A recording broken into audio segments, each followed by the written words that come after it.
Good afternoon, and welcome to our latest webinar. And that's because Tasha Bouchamp and I are doing this together. So this is going to happen in a somewhat different way. I will just be talking right now. Tasha will take the first part. I will do the middle. Tasha will do the end. It's all coordinated. We figured it out. And then we will take questions. As I normally say, please write down your questions. We are going, Keith Manensky, who normally does this from the University of Florida Care Management Program, is going to, moderate two polls, and he will be doing that as well. This is a completely new but very, very important target audience for you. And Tasha actually discovered it. I have to give her credit for that. I love her genius about this, and we're going to launch in, and Tasha will join you right now. Okay, very good. So why don't we go ahead and advance to the first slide if we could. Actually, there we go. So let's just start with, a poll here. Keith, you want to get going with your part? Sure, would be happy to. And thank you, Cathy, for the introduction here. So let me go ahead and get this thing launched out there, and let me know if you cannot see it. So you folks, you can see, there you go. If you folks rating there and your right choices of rating there. What percent of your clients are solos? Solos. What you mean, like just single people, or like a family, or forgive me, I probably should have clarified that. Either one will work, but what I was thinking in particular of don't have children. So I should have identified that. okay. But it's pretty interesting to be seeing, because these numbers are very different than what they were even 3 to 5 years ago. So Okay, great. I think we've kind of settled down. Looks like all the jumping around. Yeah, I guess everybody had a chance to we got a couple more. I see them still bouncing around a little bit here. Last little bit, get it in there. Okay. All right, hurry up. So, you don't want to be the last one, do without. Right, that's American. All right, so let me go ahead. Oh, we got a couple more here. All right. Okay, folks. Let me end this poll here, and let me share the results. So now everybody can see how they voted and how everybody else voted. Yeah. So more and more people are, care managers are working with folks who don't have kids, or in this case, because forgive me, I hadn't defined it, people who recognize that they need to, I guess the poll can go down, right? There we go. That they need to care for themselves. So why don't we advance to the next slide if we could? All righty. So if you look at things demographically, which I always like kind of the big, tall picture here, what we can see is that what they often call the silent generation, the people that are, say, 70, 75 and older, only 11% of them were without children. The boomers, the next group, the cohort that's 65 to 74, a pretty significant increase, 16%. And then if we go down to like the young boomers, the sort of trailing edge of the boomers and starting into Gen X, you can see 20%. There is a trend here, of people that are not having children. And so this is the solo agers, providing services for solo agers is only going to grow, because they're just becoming a bigger and bigger portion of the population. So why don't we advance to the next slide if we could? All right. So if you think about the lifetime revenue of a client, that's not a way that I find care managers think. Their referrers often think that way. But the lifetime revenue of a client is from when they very first sign on to you to when they pass away or move away or for some reason go off services. How much have you earned?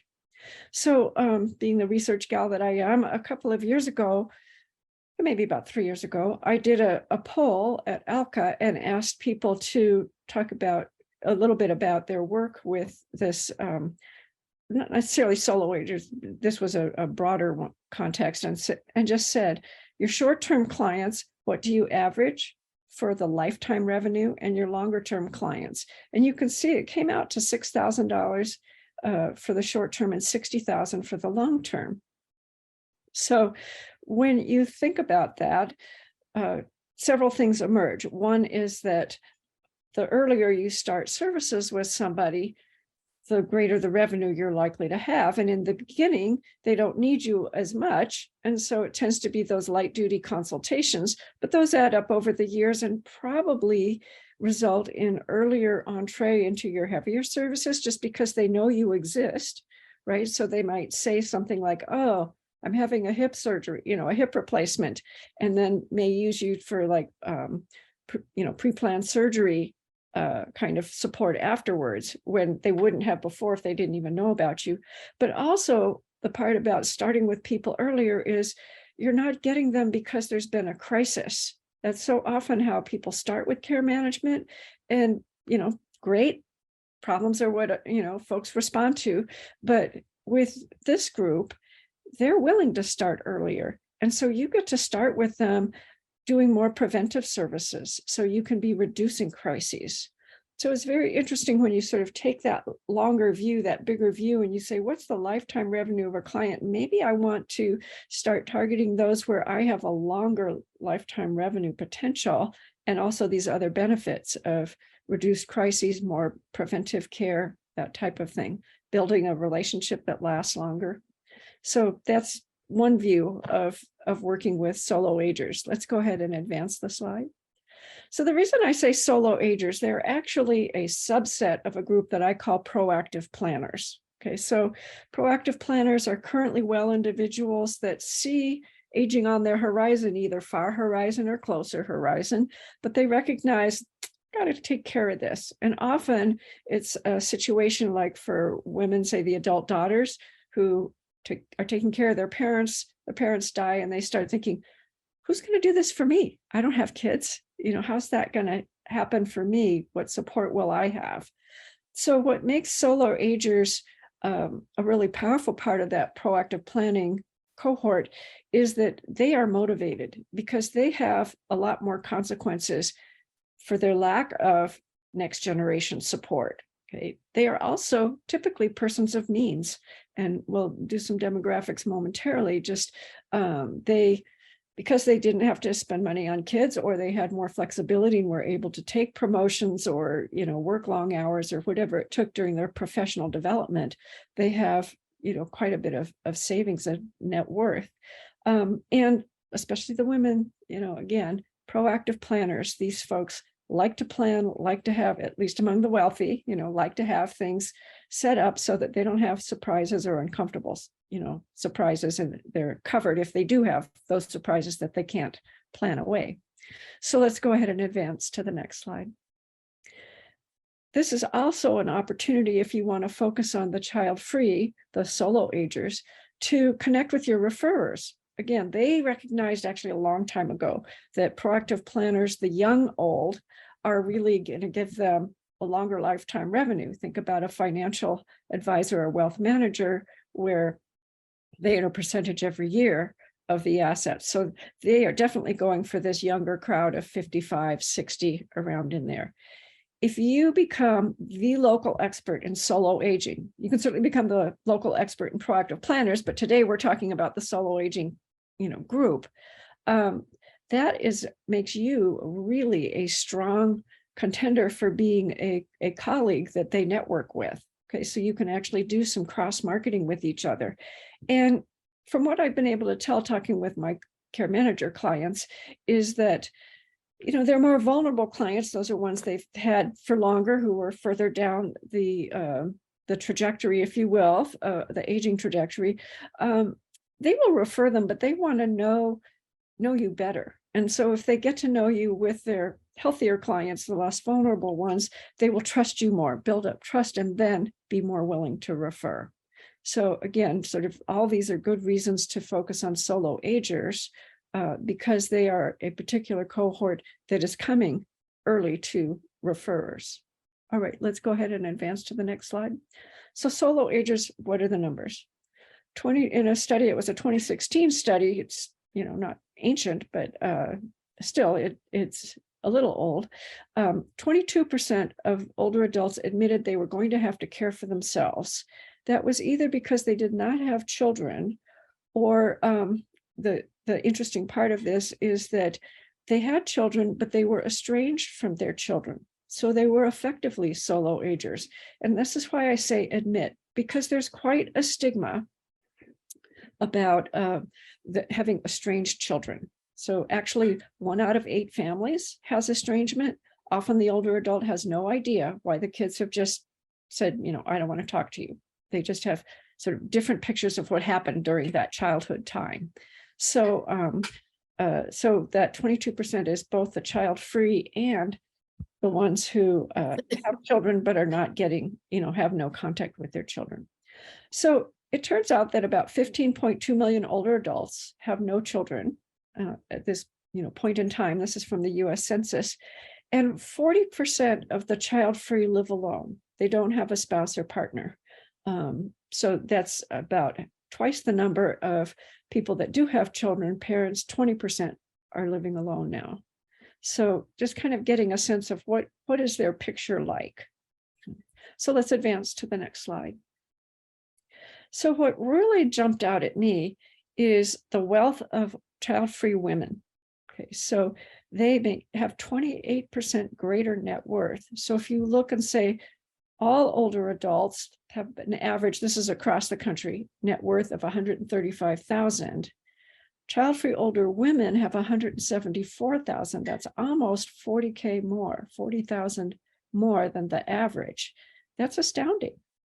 So, you know, the statisticians, everybody's kind of wondering why is that? So let's go ahead and advance to the next slide. We think it's because a lot of the women took the opportunity of not having children, all that extra time, to develop themselves professionally and go very high. So you can see that this is the boomer cohort. This was in 1994, that 16% of at that point, it was middle-aged women were child-free. And then at about 35% of those middle-aged women at that time were MDs and PhDs. So more than twice the representation. That's called a disproportionate representation, you know, in the, you know, high-end professions. So that gives you a sense of, oh, that's why they've got all that money. You know, they became professionals. They were able to take the opportunity to, you know, go forward, like I said earlier, you know, work late at the office, and they didn't have to pay for college and all that kind of stuff that parents have had to pay for. So let's go ahead and advance more. So child-free solo male agers, or male solo agers, they had a net worth that was much lower than the women. That really surprised me, and nobody could really quite explain that. It was quite interesting in the reading I was doing, more like the average. Regrettably, mothers, you know, the biological mothers, they have the lowest net worth at 109,000. So, you know, definitely got punished there. But looking again at the male solo agers that are child-free, they typically have a lower health status. Okay, they are also not partnered, and that may be part of it. That, you know, partners, especially since women are the ones that are health seekers and health decision makers. It may be that child-free men were, you know, not taking as good of care of their health. They also aren't as likely to plan or to seek help. So I'm not saying ignore them. I'm just be aware that you may not get a lot of takers for your services among solo agers, especially the younger that they are. And if you've got ideas about how to reach them more, that's great. I do think that the more educated men will have a better sense of that, you know, that they need help, and they're probably, hopefully, are hearing from attorneys and financial managers that they probably are reaching out to. They're hopefully hearing like, yeah, you could use some help with care planning also. So that's kind of the overview statistics of solo agers. I'd like to pass it back to Cathy. Thank you. James, can you advance the slide? Okay. So, from what Tasha is saying, let's look at what these solo agers are missing by not having children, or having children that are estranged and not involved in their care. Okay, this is what children do, adult children. They're family caregivers. We as care managers know that, and many times they have jobs at the same time, but they're taking care of their parent. They help with housing issues, retrofitting a parent's house because the parent doesn't know how to do that, aging in place issues, moving to higher levels of care. Really, the critical thing is emotional support. Family, it takes a village. I'm going to quote, Hillary Clinton's coming into this, and your village is your family. And the family really has always critically done this for millenniums. And so the emotional support of having daughters, they're very important, sons, not so important in this, to depend upon is critical. Financial support, many times, if a parent doesn't want to pay for care because, various reasons, the children will come in, pay for the care, put it in the trust, and it comes back to them, or maybe not. But they do that. They assume healthcare and financial power of attorney. They get the elder law attorneys to do that. Again, back to emotional support, socialization, and connectedness. I have 10 grandchildren. A whole bunch of them with their boyfriends and girlfriends are coming to dinner on Saturday. I am just thrilled. And I'm 78. My husband's 82. So that's socialization and connectiveness. This is what you need as an aging person, even a younger aging person. Mental health support, we all know about dementia. Loneliness and isolation, we know that from COVID because we had it, and they take them to doctors, medical advocacy. We'll move to the next slide. Okay, so what happens? All these things, they go away. And the solo ager has to navigate through the transitions in aging by themselves, find their own attorneys, find their own wealth managers, find their own friends, find their own emotional support. It's really difficult. So when they lack these family supports, they have to navigate the world by themselves in a world that assumes that children are there, because that's the American system. So instead, the solo agers with no family caregivers experience all these barriers for care that we know as care managers, because we know the transitions are a key role here and how much they cost. We'll move to the next slide. Okay, a study in Canada found, and Tasha and I have a lot of studies. I guess if you're interested, let us know. We can do footnotes. Solo agers without partners or children in this study said, according to them, they had lower levels of self-reported medical and physical health, but we all know, how older people report themselves, and they don't, it's not always actually what's happening, but they did say that they had higher levels of loneliness. Back to COVID, we all know how that feels, because we were lonely, isolated, and depressed ourselves, like older people always are. These solo agers have higher lower levels of loneliness. So they were less likely to participate they created their own loneliness, because I'm not blaming them. They didn't participate in activities, and that is predictor of cognitive impairment. So that's where you run into more problems. We'll move to the next slide. Okay, I'm back to Hillary Clinton. She says they need a village. What they need is a team, and the team is going to be organized by the care manager. And by doing that, what Tasha said, or she'll say it in the polls, you're going to do B2B marketing out of that, and you are going to be able to organize, thus reach out to your referrers to refer to you. So It's all in one plate. So that team is there because the planning process is critical for solo agers.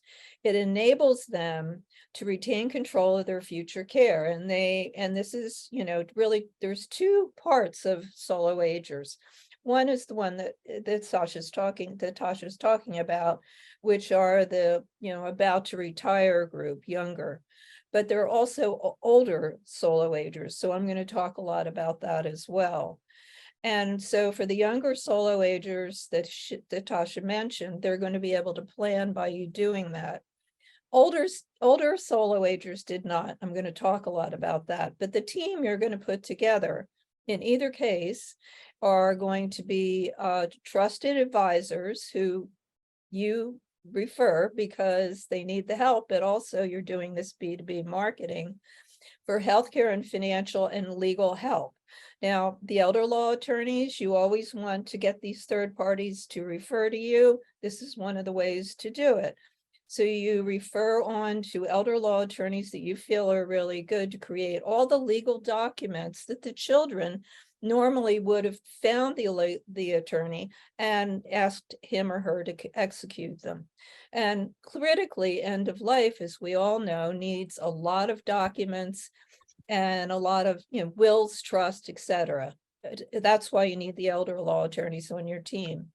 And then you, the care manager, as part of this team, are going to figure out safe aging in place, because in your wheelhouse, as Tasha says, that's one of the things that you know how to do.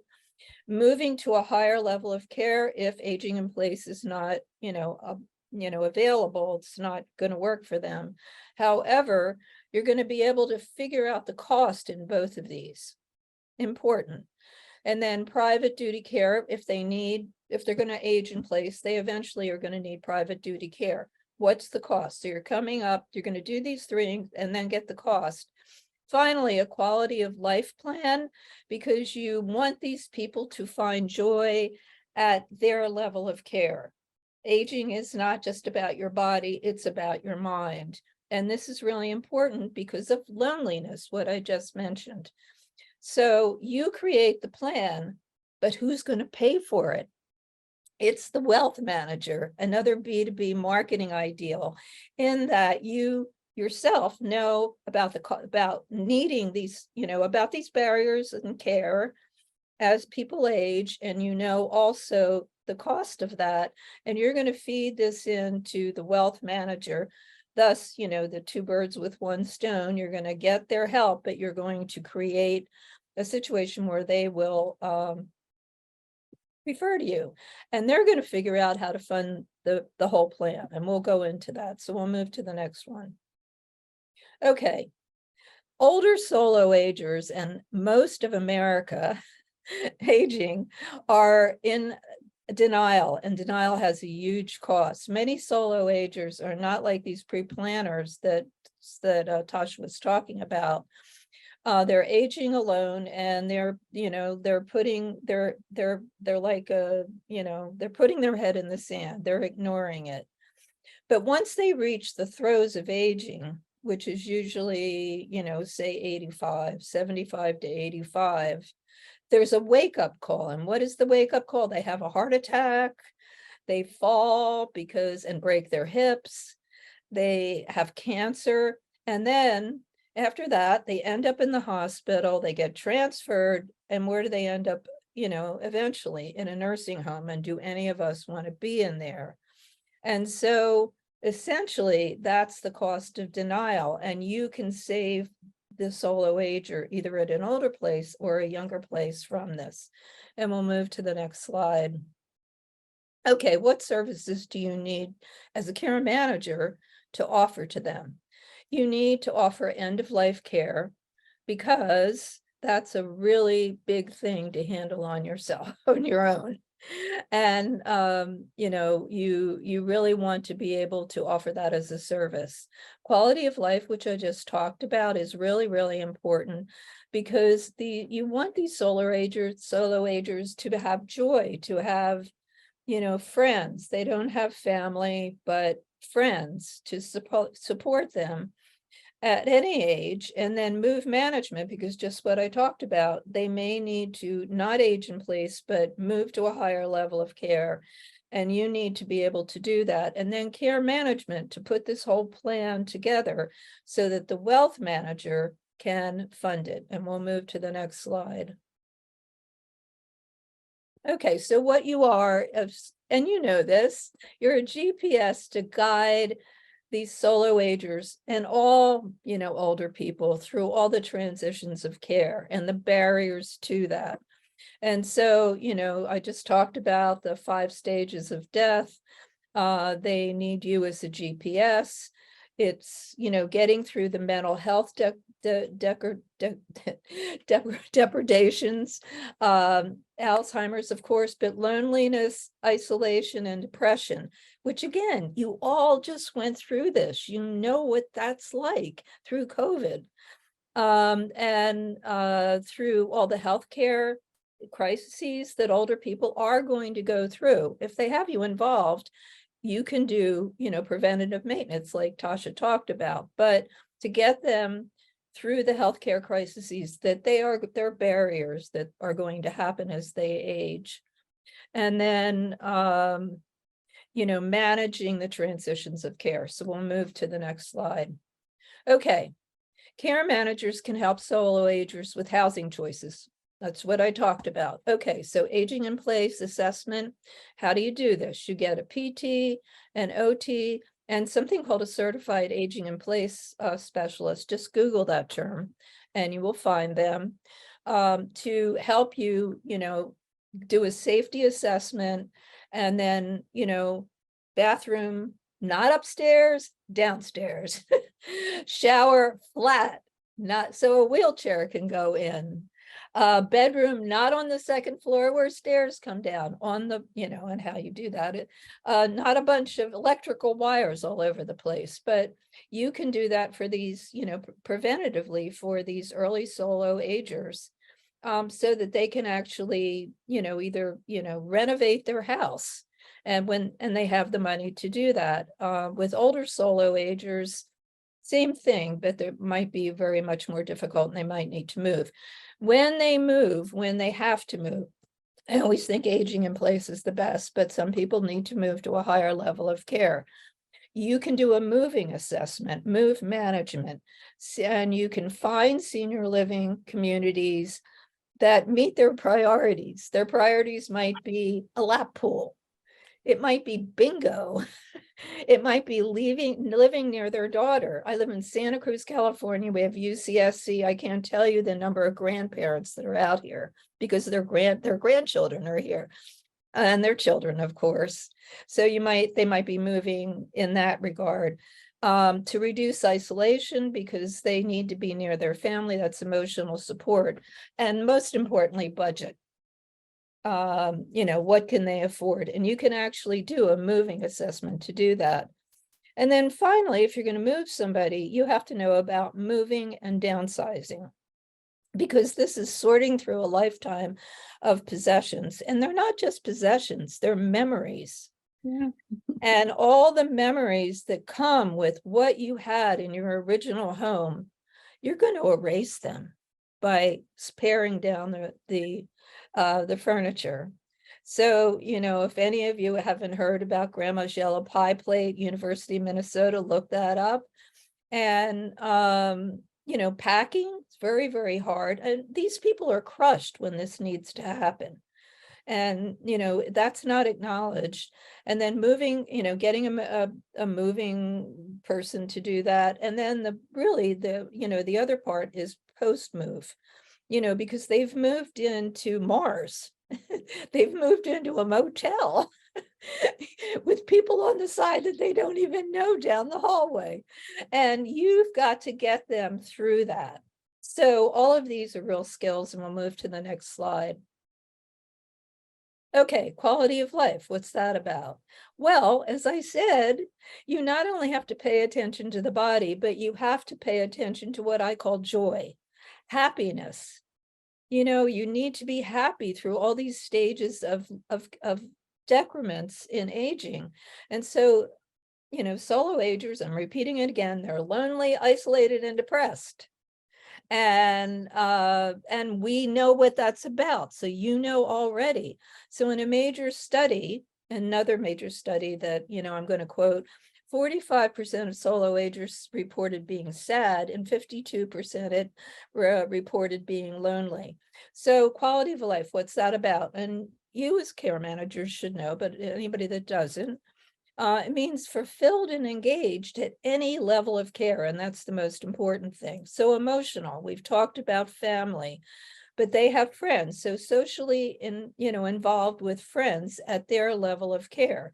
It may not be that they can go out to the opera, but they might be able to stream the opera and have some friends over.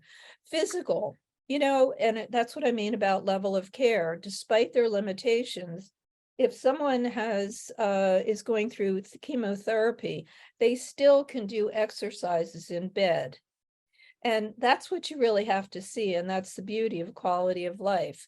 At Lifespan here, in the agency that I work with, there was a guy in a nursing home, and quality of life was coming to him. And what he loved was fishing and the rodeo. So the quality of life person figured out, okay, he can't fish, but I'm taking him down to the wharf and he's going to watch fishing. He loved it. And the rodeo only happens once a year, but he could stream the rodeo. And that's the really creative part of doing this. Intellectual, engaging, elders mentally. You can, people might not be able to travel, but there's tons of travel streaming, on the internet. And, people can listen to audio books now. There's all sorts of ways that you can engage people. And finally, spiritual. What most people, almost everybody at the end of life says, what's this all about? Am I going to hell? Am I going to heaven? Am I going to purgatory? Am I just going to be dust? And they need you to work with them. And it may be bringing in the spiritual part of, if they're part of churches, bring in the spiritual advisor that, that is part of their religion. It might just be you talking about it, and the spirituality might be the environment. I have a long story to tell about that, but I'm not going to do. So that's really important for you to know. Move on. Thank you. So how can you do life planning with wealth managers and attorneys? And this is how B2B marketing is going to happen. Wealth managers are, they're a subset of financial planners. And they primarily deal with the upper 5%, the Trumps, the, Hillary Clinton and her husband, the usual suspects. But they do deal with the lower, we're talking about the upper 10% that you really only can market to because they can afford home care. However, wealth managers deal with these people already. Like Tasha said, they already know what's going on here. And they offer, the same services, but they might offer, say, philanthropic, naming a building after themselves in a museum, of course, for tax purposes. However, they do all these things for, wealthy people. And, the vital part is that care managers, as I just explained, you can figure out all the decrements, you can come up with a cost, but the key is the wealth manager knows how to fund it by doing all this. So we'll move to the next slide. Okay, who are these wealth managers? They plan for aging and retirement. They're just like a financial investor. If you go back, I have a webinar on wealth managers, and I have a care manager that is interviewed who was the care manager at Johns Hopkins, because big corporations, and Johns Hopkins is that, take all the retirees about to retire, and they, help them plan. So the care manager was doing that, and a financial planner was doing it with her at Johns Hopkins, and then he hired her. So this is how the overlap can really happen. Then she started working for him. So, the financial advisor helps with this wide range of financial services to fund your retirement. And these are the solo agers that Tasha's talking about. They can be independent or, with big firms. So wealth managers are really the old trust officers. So there were the big banks who are now helping the middle banks to survive bankruptcy to get you in the present context. They're Wells, they're Chase, exactly. And they usually have one office, but that's how you find them, one office in a great big system in your area. And I have a way of finding them. And if you want to contact me, I'll tell you.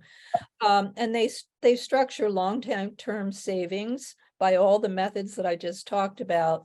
And they invest in securities to get them money, plus naming buildings after them, and long-term care coverage. So that's who a wealth manager is. And we'll move to the next slide.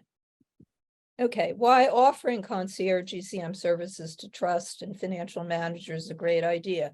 You are a highly skilled professional who's really a concierge assistant.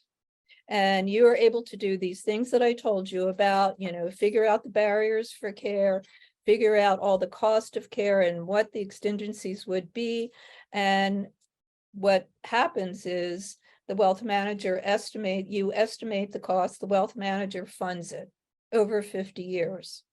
If it's an initial young solo ager, because they make a financial plan. So we'll move to the next slide.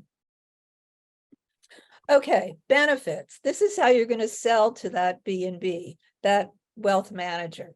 You don't sell by features, you sell by benefits. Anybody that I ever have in a class always remembers that. Okay, so you monitor elder health. The benefit to the wealth manager is they get all this for free. You, the care manager, are giving, essentially coming up with this whole plan that they're going to fund, because you are the expert in it. You constantly communicate with all the third parties, monthly reports, emails, texts, et cetera. And that means that the wealth manager is always updated on what's going on without ever going out and running into things that he or she doesn't know anything about because they do money. You, as Tasha said, offer preventative care that avoids crisis. That's a great Benny, because the wealth manager does not like his very rich upper 5% person having a crisis. They want to keep them stable, and you do it.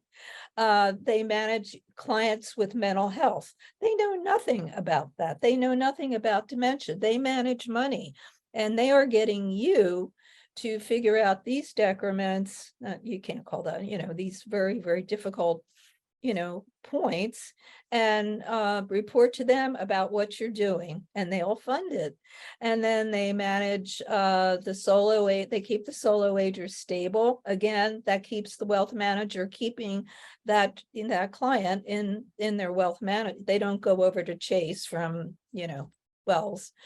And they manage dysfunctional families. Wealth managers and elder law attorneys hate dysfunctional families. They absolutely hate them. They have no experience with them, and they don't want them coming into their office fighting. So you know how to fix this because you're an expert. And they don't like these estranged children.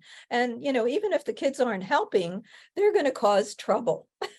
And you all know that. So the wealth managers and the attorneys don't want them either. And so you can do that. And that's a benefit. You don't have to mention that they don't like them. I mean, just cut it off. But do say you'll do it. And then facilitate family meetings to do all this. They don't want to do that either. They invest money, or they're an attorney. So there are all the benefits. And this is when you have a meeting, how you're going to sell it. We'll move to the next slide. Okay, this is the meeting you're going to have, through ALCA or geriatric care manager with the wealth manager. I already told you, the wealth manager is funding the cost of retirement. So you are going to, figure out just what I told you, all the decrements of aging, the transitions, and how much they cost. Again, this is what the solo ager needs. So to sell to the solo, to the wealth manager, this B&B thing, you're going to provide these, you're going to do a team, these services together, and that's what you're going to say at this meeting. And you're going to say, you're going to take my benefits and use those. And that's how you sell. And then after the meeting, what you're going to do is you're going to update the your list of wealth managers on a regular basis. But critically, you're going to send them information on care management and wealth management issues through social media, and Tasha's going to talk about that. And these are called touches, marketing touches. And then you're going to send a newsletter on a regular basis, another marketing touch, and include with social media. And that's how you're going to do this meeting, according to Cathy. We'll move to the next slide. Okay, elder law attorneys, who are they? You probably know that. It's a subspecialty of estate planning. They help individuals who plan to retire, the people that Tasha was talking about, with retiree benefits, healthcare, long-term care, prevent elder abuse. But this is really important. They are really vulnerable to undue influence, and all of you should know that, because if they're very lonely, what do older men do? They are the most vulnerable that I can see, or older women as well. And you know, everybody's got their story about that.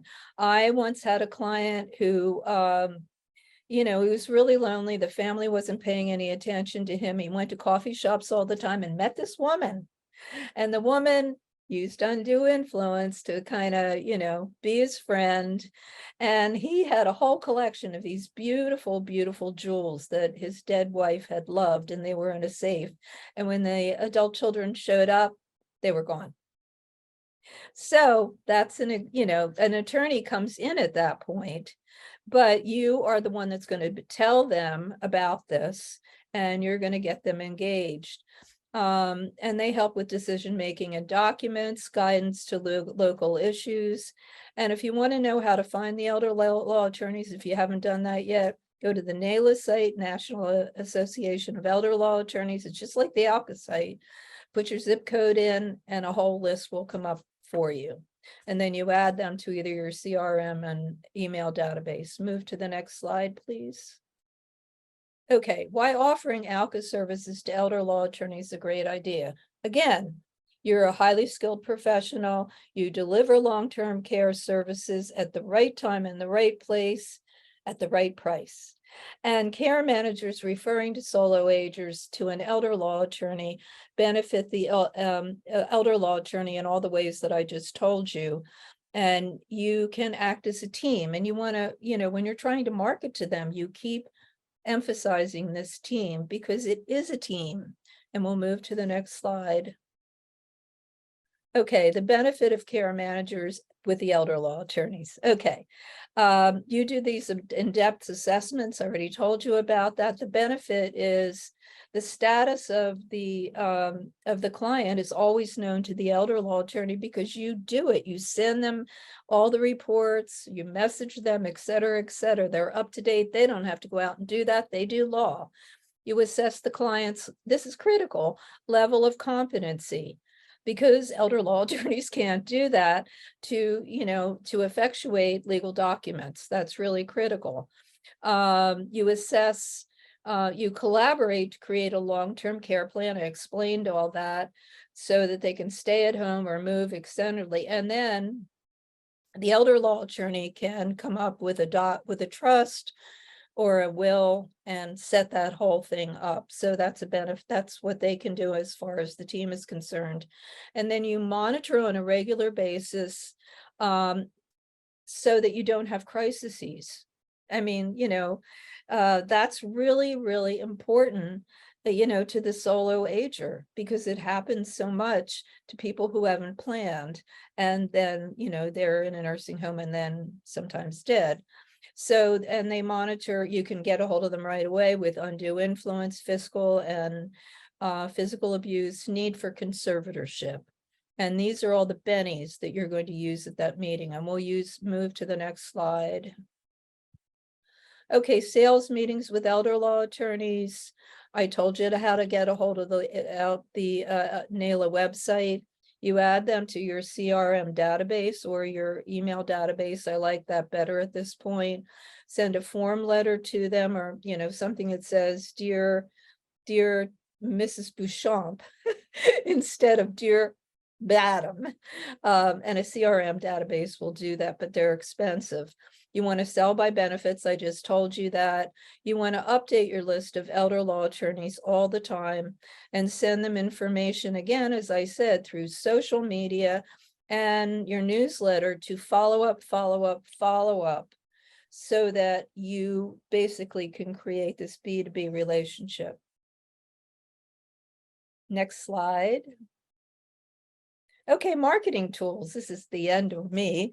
As a GPS in elder care, you help these, elderly clients step by step through one of the hardest journeys of their life.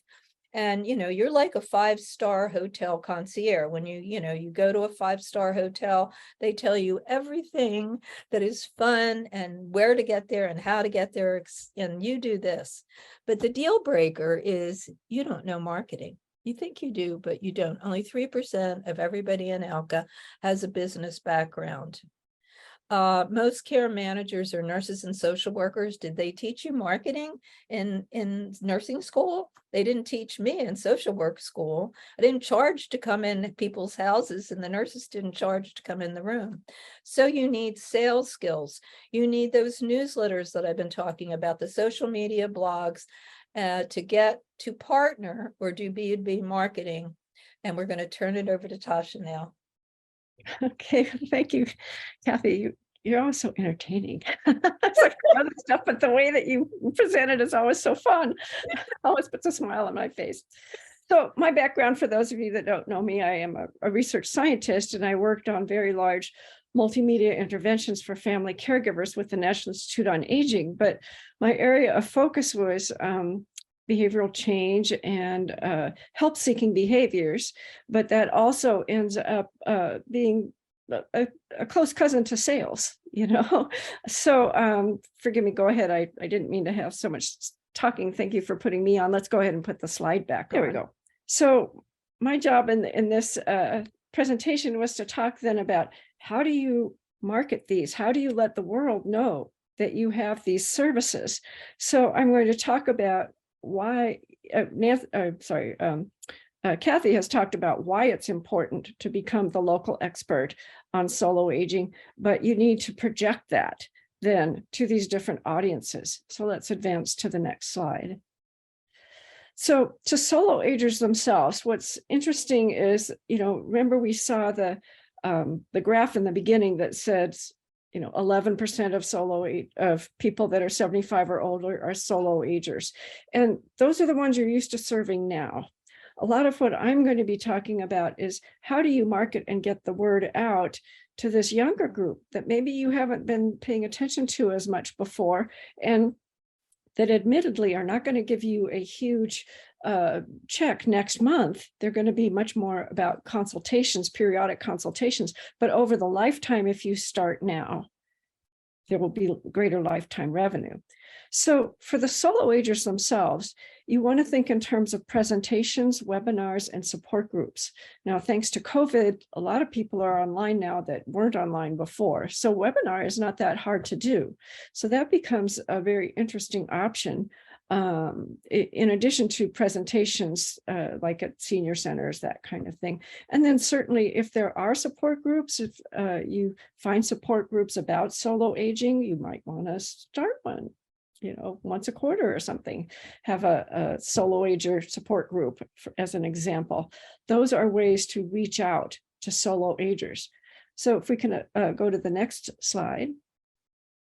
And so then you need promotional media. And I'm going to be talking about solo agers because, again, it just captured my interest that, wow, this is a group we haven't really looked at, but they are a subset of those proactive planners. So this younger group that needs your help, whether they are parents or not. So I've been talking specifically about the, focus on those who aren't parents because they haven't been paid attention to as much, and because they are the most open to your message at this younger age. But all of these media work for, proactive planners generally. So Facebook, this group is all over Facebook. That's a place. Your newsletter, or the newsletter of organizations that solo agers might be a part of, or proactive planners might be a part of. The senior news, writing articles for the senior news. That's a place where you could reach solo agers, proactive planners / solo agers. Posting flyers. If you're going to do a presentation, put up flyers. You can also, be advertising about a presentation you're doing about solo aging in all of these places too. And then certainly emailing your existing clients about your solo ager services and your expertise in solo aging. So let's go ahead and next slide. So we've been tossing around this B2B marketing, and forgive me, that's business to business. So when I was talking earlier about marketing to the solo ager, that's business to consumer.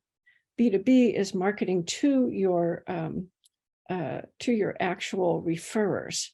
So Keith, why don't you lead our poll here? All right, well, thank you very much. I do believe you should be up there for your viewing. Oh, and I just wanted to also say that, for those folks that have questions, I think we're I don't know where we are actually, but I have a sense we're coming up close to the end, or near the end, or not.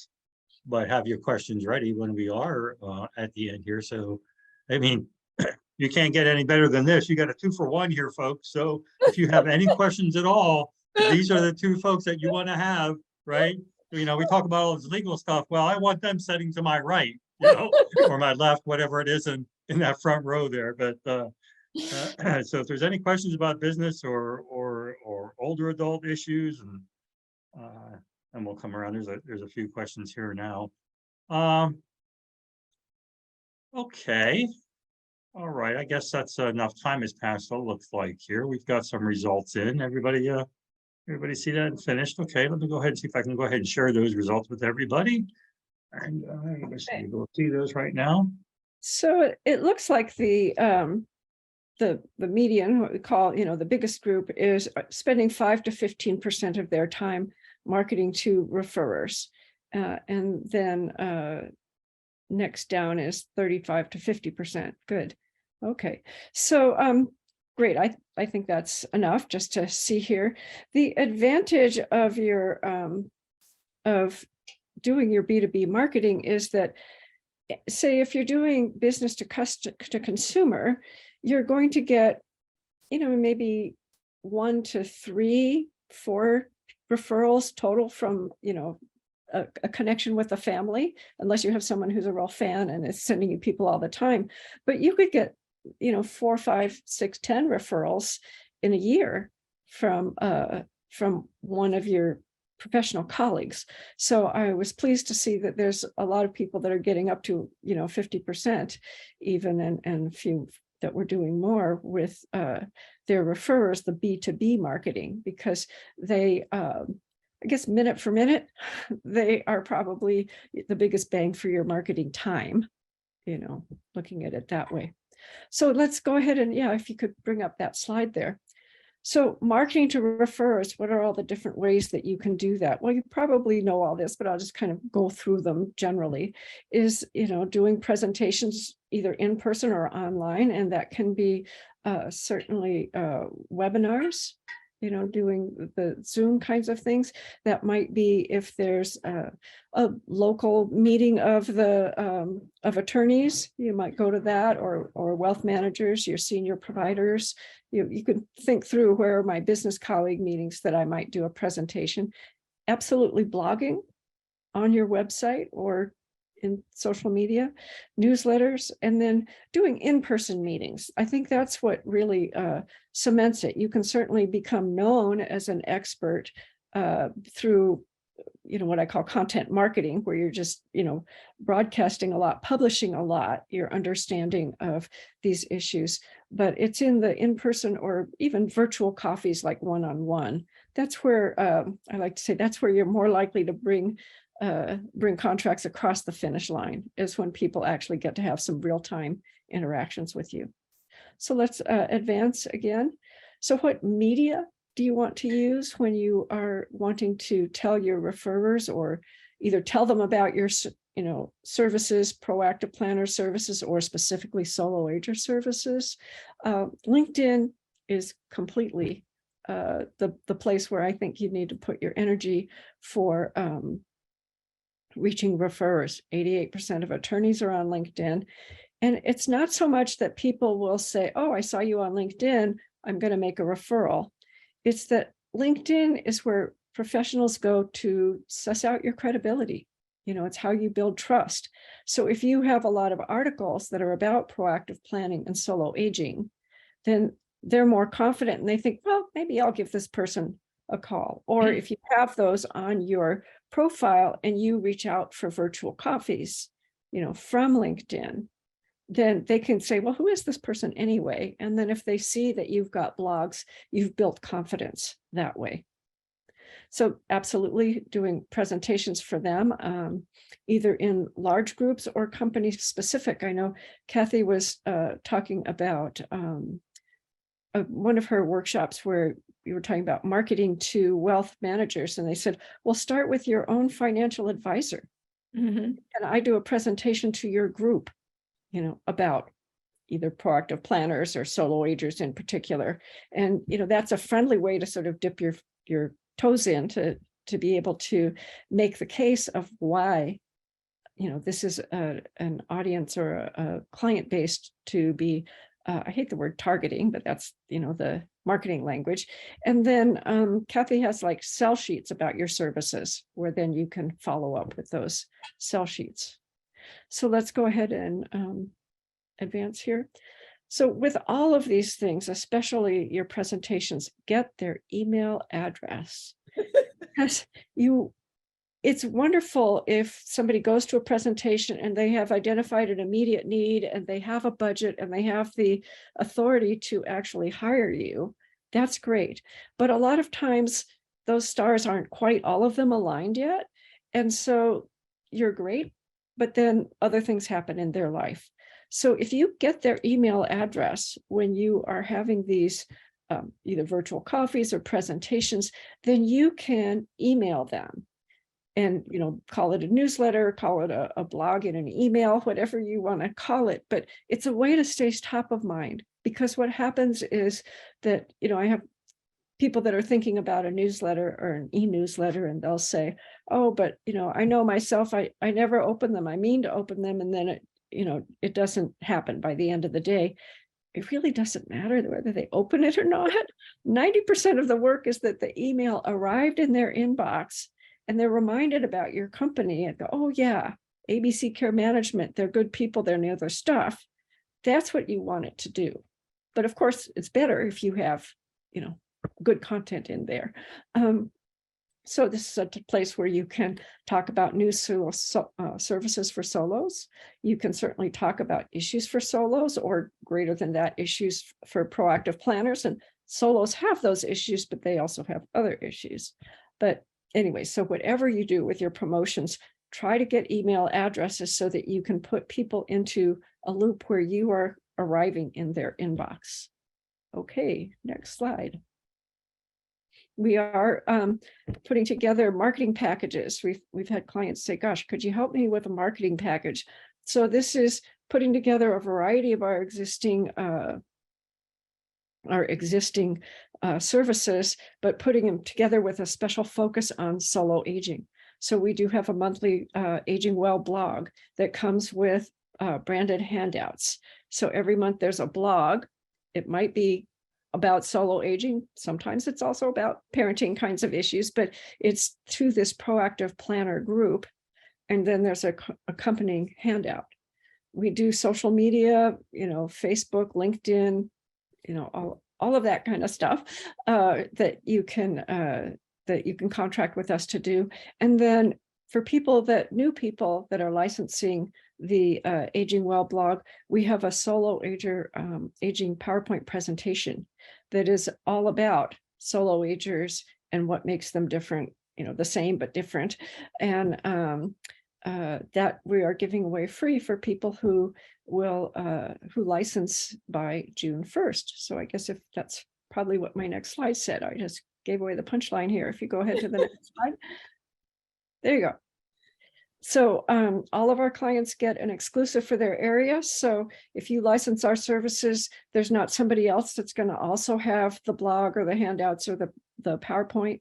So check to see if your market's available by going to elderpagesonline.com, and you'll see in the upper right corner, it says, check if your market's available. So by all means, check us out and we'll let you know if we still have services available for you. And on to Cathy. You can advance, James. Okay, so I normally do offers at the end of webinars if you follow me. So what I have to, offer you, I've never actually done before.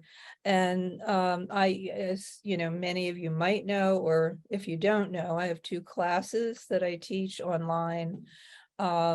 And those classes always come all together. Well, I'm going to break them up for this.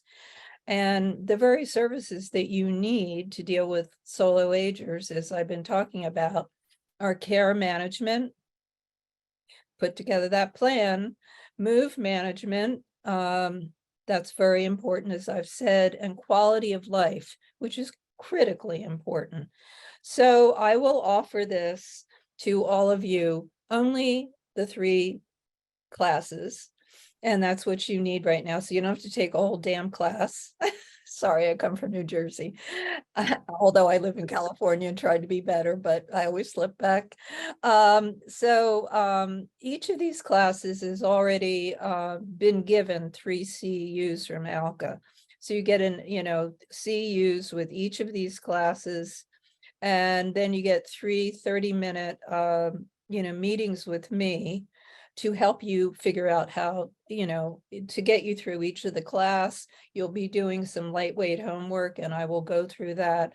And I always do this with the classes. So the cost is $3.99, and it's available to April 31st.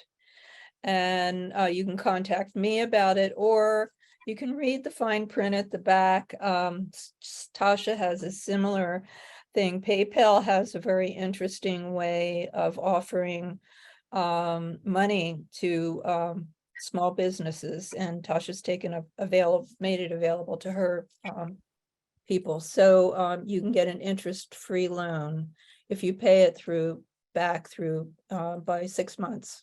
So you can look at the fine print and figure out how to do that. And one more slide. What you need to do, in addition to this, is death and dying, because it's, we don't come out of life alive, and solo agers need really help with this. So I have 1 class on death and dying, or end of life. It actually has 5 parts to it, or 6 parts, excuse me, because there are those stages in death, and it's very in depth. So you can get these 5 classes, the 3 CEUs that come up to 15 CEUs for you from ALCA, and 5 30-minute meetings with me afterwards to figure out, answer questions, do the homework for you. And that's $3.99 as well. And you can just contact me if you want to know more about it, or you can actually use the PayPal line to pay for it. So I think we're really at the end, and we can answer questions right now. And we have sped through this. This is like amazing. I kept saying, we'll never get through it, but we did in almost 1 hour. So Keith is now in charge, and come on, boys and girls, let's make it mostly girls. Let's ask questions.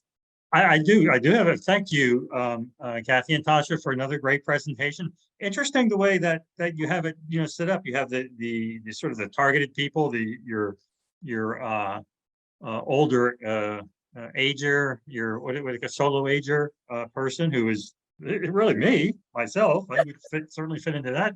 And then I was thinking of everything you went over in that whole thing. I'm thinking, yikes, that hurt. Ooh, more depressed. I don't want to be in that category.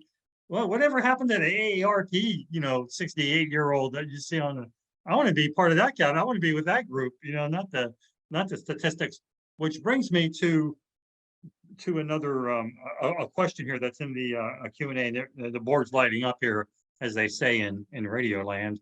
So we'll get to those, but in terms of your statistics and where you pulled that from, did you have a reference to that kind of stuff? I guess Tasha, I think, is what. Yeah, well, we put in the chat, the major reference that I got was a great booklet. So it's like 20 pages long and quotes all kinds of both, specific data from the census, but also other studies that have been done that talks about solo agers and education level and income level and what their issues are and health status and that kind of thing. So those were for my statistics that I gave. But Cathy, you have others. I guess people were asking, Yeah. we're going to send out a list of your like footnotes. Yeah, the I can slides send, and stuff. yeah, I can send that out. I actually had them in each slide, but it just got overwhelming. It's got too busy. So I cut them out, but a lot of New York Times has some fabulous stuff, but I mean, very serious, not that the New York Times is serious, but more, scientific publications and studies. There's one major study that Tasha and I both used, that a lot comes out of, but I will send that out you will get the copy of recording this webinar tomorrow, and I'll put it all in there. People were asking also about slides. Do they get a copy of the slides? They get the slides the whole 9 yards. Whole Okay. kit and caboodle, Beginning, middle, and end, and all the humor and non-humor. yeah, well, there's a little bit of that, especially but you bring up a lot of interesting points. What's end of life to a solo aged person is much different than the end of life for anybody that has children or siblings, or Right. even their parents that perhaps are still alive at that point. With a lot of people are living long, and so it's a much different. You had end of life doulas on last time, wasn't it, Cathy? That was Yeah, last I time. did end of life last Yeah. January. All right, let's get to the questions here. So, but what I wanted to do is, so everybody's going to get a copy of the presentation here today with the slides, right, in an email, probably maybe tomorrow, whenever. By the way, a shout out to James, who's behind all of this technology stuff here, behind running the show. You don't see him as like the Wizard of Oz. He's behind the curtain here, so he's going to come out with some with something to remember him by here in a minute. But if I be quiet, then maybe he could. But anyway, James is running the show back in the back, so it's fun. Nobody ever hears from him. Nobody sees him. But he is here, and he's pulled this all together very nicely. So everybody's going to get a copy. So hopefully that a copy of the presentation and the slides, so that answers those questions. Hopefully everybody's heard that and satisfied with that. So I'll go ahead and get rid of that one then. And let's see here. I think there was another one here or something about. Come on, everybody. I always say that. Oh, we got questions. We got awesome. a copy of the webinar. Q&A. I'm just looking through to make sure the ones that we've answered already, that we don't have to re-talk, so we get on to everybody gets a shot at what's going on here. So copy of the webinar, everybody. Paul, you've got that, so you're going to get a copy. Okay, we're good. There's a couple. There's some there's some good there's some good questions here. Copy of the slides. Okay, Jeff, you're gonna get, yes, you will get a copy of the slides. So yeah, so it can go now in the order that we get them. Okay, all right, this looks good here. Okay, yeah, we got a bunch of them here. So let me go back up at the top. So the ones that rolled in first here, because there's some very good questions. I'll get some. That's done. Let's see here. Can you talk about, this is from Anonymous.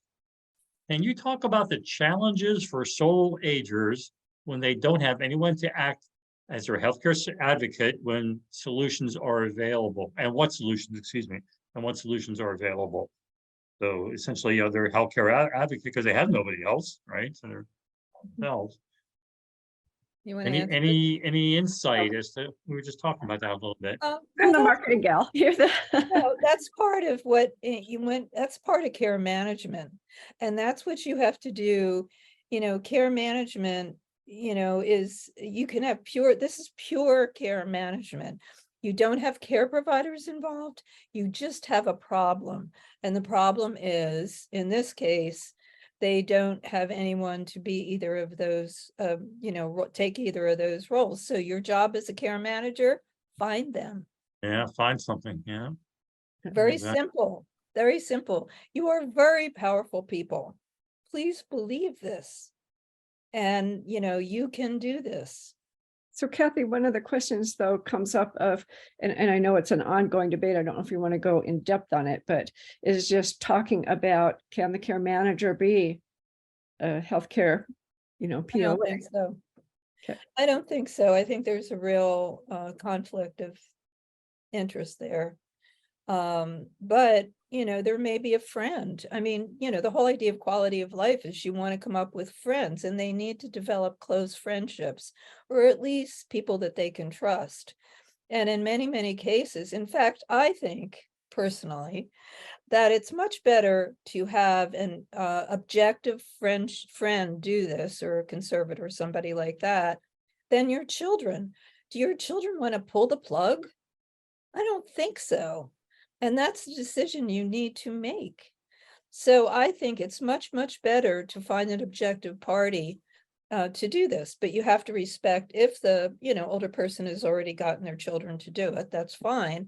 But these solo agers, if they don't have anybody, friendships. So the answer would be, you would not advise for a care manager to act as somebody's POA, medical, financial, healthcare surrogate. You would not. Was that because they're too closely related, as opposed to a companion service and a care management service together? I think there's a conflict of interest. I think that it's not a question of when you get in court, you're going to go to court. And it's usually over these fighting families. You don't want to put another barrier in there where somebody who didn't like what you did or what you didn't do for them could go after you. Right. We need to move on because we have to be done by 6:30 here, or Okay. James is going to come after us from behind that curtain. And, okay. Can I So just make one question though? If they don't have family, and if somebody else is handling the dollars, it's a little bit different, right? So it's not the ethical thing of, well, I'm writing myself a check. If somebody else pays the bills and you're doing healthcare power of attorney, I think that's the big question, and it's a big debate in ALCA. I hear it all the time, but I just kind of want to put that out there, that the solo agers are a tiny bit different. And wealth managers will do this. Wealth managers will do it. So you could find another professional to do it too.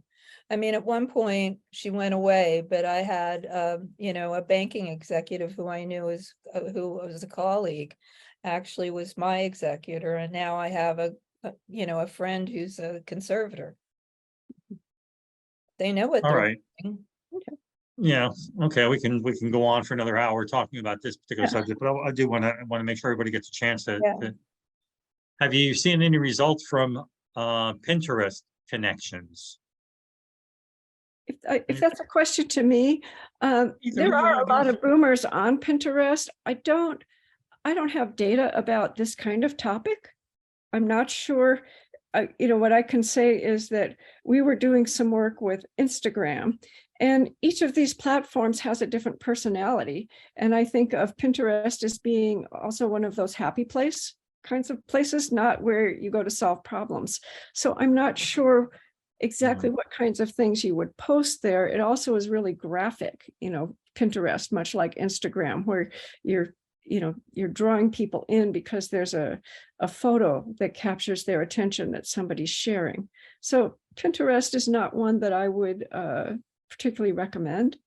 Yeah, this is a broad range of topics. I mean, very wide range. Yeah. Yeah, I'm not. And then who would you go to look at Pinterest for this type of anyway? I mean, would that be a logical place to even look for information? No, you wouldn't think. I don't know. It's a lot of I'm not on any social. Okay. Hopefully, that was D. Thank you, D, for that question there. Hopefully that answers that. This is from Marie. how do I become a licensed? If there is, good question. How do I become a licensed solo ager as an OTR? I don't know that there's a certification in solo aging. Like I said, this was something that's just Yeah. starting to get awareness. The New York Times did a couple of articles in December, and everybody started perking up going, oh my gosh, this is really a growing demographic and we have to start paying attention. And so I don't know that there's specific solo ager specialties in any of the professions. Right. Not specific to that, for sure. The See, only thing I would say is there's actually there's a Facebook group that both Tasha and I ran into with 850 solo agers in it. Mhm. But that doesn't mean that there's a professional. It's just that it's really growing. Mhm. Next question. Yeah, there was something about, I don't know, I can't find it now. I accidentally might have done something with it. Sales sheet. Can you talk a little bit more about sales sheet? I apologize. I don't know the exact question. It had to do with I sales think we sheets. can both answer it. It's called a one pager or a sales sheet. And, you know, you have a brochure and it has all your services in it. But when you're marketing to someone, you don't want to give them the whole damn thing. What you want to do is give them a one pager on the very service that they need. So an elder law attorney really wants to win in court because they have conservatorships. And so you can put all the benefits there, your logo, it's one page. And sales sheet are the same thing. So Cathy, is your Speakers Bureau package? That's what I was thinking of when I said you had sales sheets. So I you do. have sales sheets for this kind of thing in Right. Speakers Bureau package. Right. And it's not one of the offers that I've really made because this was so involved, but I have a whole package Speakers Bureau with sales sheets and how to do the whole thing for clubs, because it's very hard to find you know, adult children. You can't Google adult children in an area. So how do you find them? It's usually, you know, clubs around that age range, Rotary, the service clubs, women's clubs, they're still around, etc. And it's a really good way, like Tasha said, to come up with the emails and then follow them as clients. And I have a whole package with topics that these people, everyone wants to know this, but there's nobody to tell them. So why don't you? Go ahead. Okay, next question. This is from Lisa. Thank you, Lisa. I know that you've been talking about talking about more focus on solo agers on ELCA lately. Is solo ager a term that you've copyrighted or protected in some way? Is it okay to use that term? I feel like I've seen something on the ELCA listserv, but I just don't want to be stepping on anyone's toes. Anybody, any thoughts? Yeah, I can speak to that. Solo ager so far is available that I know. I know that Solo Senior got trademarked, you know, so if you named a program Solo Senior program, you would be in violation of that. But people, it started off, this group was called Elder Orphans, and somebody had asked a question earlier, and forgive me, I really, before I threw Keith in there with that poll, I should have defined what I meant at the very beginning about solo ager, which is really either you call them child free or childless, you know, older adults. And elder orphan was just so awful that people have been kind of moving towards something that's gentler, and solo ager seems to be one that feels respectful to the individuals who, you know, are without children, as well as kind of gets the idea across. There are some circles where solo ager also includes, like, you don't have a spouse, you know, and when you're thinking of it that way, even people who are married now can easily become a solo ager because you don't usually die at exactly the same time in a couple. So, you know, we are all sort of like, if in Berliner, we are all solo agers at a certain level. But when you're talking about the child free, that's typically what solo ager means. You need a lawyer to take care of this. Yeah, definitely all the language, and the elder orphan is somebody who really withdrawals from society more so, wouldn't you say? Doesn't attend doctor's appointments. It's sort of a almost No, more of it's a a bad name. recluse. It's a bad. Yeah, it definitely is. Yeah, yeah. It's it doesn't certainly doesn't ring well Mhm. in the ear. So here's next question here. What is virtual coffee? Well, it's you put your virtual sugar with stir it with your virtual spoon and drink it with your virtual face. Go No, ahead. I'll answer that. I'll use that term. Um, in the pandemic, everybody was like not going to meet for regular coffees. And so it's something it's kind of popular on LinkedIn, where you might invite somebody to do a virtual coffee, which is maybe 15 or 30 minutes, where you each talk about, how you might help the other person. And so it's a way to use LinkedIn. Like I was saying, if you have a really nicely fleshed out LinkedIn profile, then you can start reaching out to your connections, your, say, wealth manager and elder law attorney connections, and say, how about a virtual coffee? I'd like to know what you're doing about solo agers. I've got some thoughts, or, that it's just a conversation starter. And so virtual coffee is just, it's less of a commitment than needing for actual coffee, but you still get to have a real-time exchange. You do it on Zoom, and Sounds like a marketing term. it is indeed. Forgive me if that was cryptic there. I can Don't be smell one a afraid of mile away. I'm a marketing. terrible marketer. Yeah, Kathy, I would fit your prototype for terrible marketers. All right.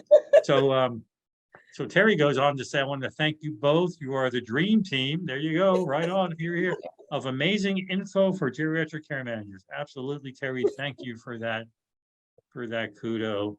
I'm thinking I'm answering for you guys, but to move on. I want to move on to the questions here, but that was very nice word to say that. Are there non-disclosure agreements signed with Cathy and Tasha regarding what is discussed during any of the proposed one-on-one sessions that are part of their offers? And does Tasha's offer the same content for each market, or is it specific to the market? That's a little bit of a sales question, so I'll keep it really short. I have 100 clients around the country, and they all get the same newsletter or blog, but because we do this exclusive territory model, you're never you're not competitors. Okay, so that's kind of the quick thing. What the things we talked about here, ideas are ideas, and go ahead and take them and run with them. If you don't have time to generate all the marketing stuff yourself, then by all means give me a call or check and see if your territory is available, and I'm happy to work with you. But no, anything I shared here as an idea, go for it. Don't take the slides and make them your own, but the ideas are just build upon what you guys have established here, and just and see how it applies to your own personal business, And, because it'll be different. As far as I'm concerned, I mean, I treat my classes the way I taught when I taught at Berkeley, San Francisco, and Florida. I'm a teacher. I don't give non-disclosures about this. I want people to know about it. So I'm equally sharing the information that people need to know about setting up care management agencies. Because who Thank you for benefits? asking that. That was very respectful to ask. Yeah, definitely. Something you don't see much often here lately anymore. All right, this is from oh, excuse me, I'm sorry, Jimena, hopefully I'm saying that right. Jimena. The CEU's solar aging class. Do you be a member of ELCA? Do you need to be a member of ELCA, or if you're not a member of ELCA, but a social worker, can you still get your CEU for that specific state? No, you can't. It's ALCA that is giving out those CEUs, and I've already been approved for them. So it's for ALCA members, and I would say it's really an advantage to join ALCA. They have many. But yeah, different organizations offer, almost every organization offers CEUs, but it's just ALCAs. Okay, here we got 5 minutes just to give you a time frame here. Thank you for the question. This is from Marissa. I found my home health agency 16 years ago, and I completed my master's degree in gerontology with a concentration in GCM last year. Is it a conflict of interest to charge my private pay home health clients for GCM services? I know Need learn how Marissa. to She market was my my GCM. student. Oh, is it? You know this person? You know Marissa, huh? Mhm. Okay. Did you hear that? Did you hear the question? Yeah, it's pretty big about, learning how to market her GCM and how much to charge. I think that's a little bigger than we can. Conflict of interest is to charge my private pay home health clients for GCM services. Well, No, if you're offering GCM services, then right, you should get paid for that. no. You can Or you either should be get a paid for that. geriatric care manager and just, you know, do geriatric care management and not have staffing. You can grow and take on the onerous task of employing care providers. You make a lot more money that way, but either way, there's no conflict of interest. It's unfortunately, it's capitalism. Mhm. So, And you're so a business. just So summarize what you just said again, if you would please, Kathy. you can be a care manager and just deliver care management services. And then you align yourself with a private duty home care agency to do the staffing. Most people start that way. Then, if you really want to grow money, you then launch into care managed home care. And I work with a lot of those agencies. They make a lot of money and they are basically just, they're participating in capitalism. There's no conflict of interest here. Yeah, she said home health, so I'm wondering if that's Medicare certified. Yeah, I mean, That, yeah, I might don't be a know that. difficulty that you might need to have them be separate companies. I don't know. Yeah, if it's Medicare, Yeah. I have no idea. No, it says my private pay home health, so it's a private pay home health client. So Yeah. that would not be a Medicare client, that would be an out of pocket. Private Do pay. it. Okay. No problem. And Okay. whether or not there would be a conflict of interest. Doesn't sound like it. Hi, Marissa.